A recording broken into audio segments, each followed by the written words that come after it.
Hey guys, welcome back to TechMan. Today, let me show you Archero 2 Rune tier list.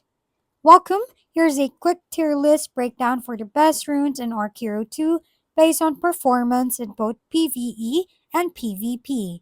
Starting strong, Arrow of Echoes and Pulsing Orb rank an S tier for their high DPS potential.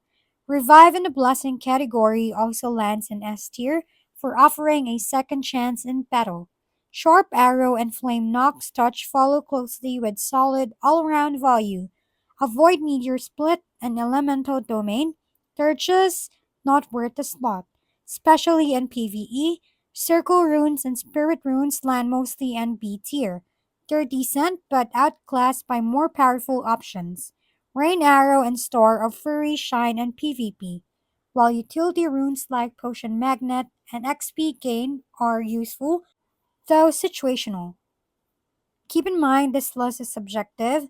Choose runes that suit your playstyle and have fun experimenting.